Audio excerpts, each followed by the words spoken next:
તો અમદાવાદમાં આવતીકાલે હનુમાન જન્મોત્સવની ઉજવણી કરવામાં આવશે। કેમ્પ હનુમાન મંદિર દ્વારા ભવ્ય ઉજવણીનું આયોજન કરવામાં આવી રહ્યું છે। ઉજવણી પહેલા હનુમાનજીની ભવ્ય શોભાયાત્રા નીકળી ઉજવણી કરવા માટે પિતાની મંજૂરી લેવા માટે જશે હનુમાનજી।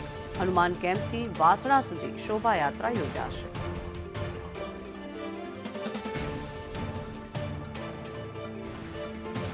આજે પોતાના માતા પિતાને ત્યાં આમંત્રણ આપવા જાય છે કે કાલે મારી જન્મદિવસ છે તો આપ પધારો અને આજ્ઞા લેવા જાય છે ઊંચું કે નહીં એટલે સાંજે અહીંયા પરત આવશે અને કાલે વાયુદેવતા નજરી માતા અહીંયા પધારશે અને કાલે એમનો જન્મદિવસ અહીંયા ઉજવાશે। અમે અહીંયા લગભગ 7 થી 8 વર્ષથી પ્રસાદ કેમ્પનું આયોજન કરીએ છીએ અને દર વર્ષે અમે જુદા જુદા પ્રસાદનું આયોજન કરીએ છીએ।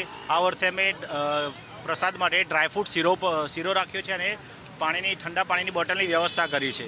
આ યાત્રામાં અમારી સાથે લગભગ 30 થી 40 બહેનો જોડાયેલા છે અને બીજા મિત્રો પણ જોડાયેલા છે અને આવતીકાલે હનુમાન જયંતિનો પર્વ છે ત્યારે તે પૂર્વે અમદાવાદમાં કેમ્પ હનુમાન ખાતેથી ભવ્ય શોભાયાત્રાનું જે આયોજન કરવામાં આવ્યું છે ત્યારે શોભાયાત્રા છે તે નીકળી છે અને જોઈ શકાય છે કે કેમ્પ હનુમાન મંદિર ખાતેથી આજે ભવ્ય શોભાયાત્રા છે કે જે દર વર્ષે યોજાય છે તે જ પ્રકારનું આયોજન કરવામાં આવ્યું છે। ભગવાનના પ્રાગટ્ય દિવસની જે ઉજવણી કરવા માટેની મંજૂરી લેવા માટે ભગવાન પોતે પોતાના માતા પિતા પાસે મંજૂરી લેવા માટે જાય છે। કેમ્પ હનુમાનથી વાસણાના વાયુદેવના મંદિર સુધીની આ ભવ્ય શોભાયાત્રા છે અને આ શોભાયાત્રામાં વિવિધ ટેબ્લો ભજન મંડળી 4 વ્હીલર્સ 2 વ્હીલર્સ સહિત મોટી સંખ્યામાં ભાવિક ભક્તો છે તે જોડાયા છે, જેમાં મોટી સંખ્યામાં દર્શનાર્થીઓ જોડાઈને ધન્યતા અનુભવી રહ્યા છે। આવતીકાલે કેમ્પ હનુમાન મંદિર છે વહેલી સવારથી મોડી રાત સુધી ખુલ્લું રહેવાનું છે। ભંડારાનું આયોજન કરવામાં આવ્યું છે।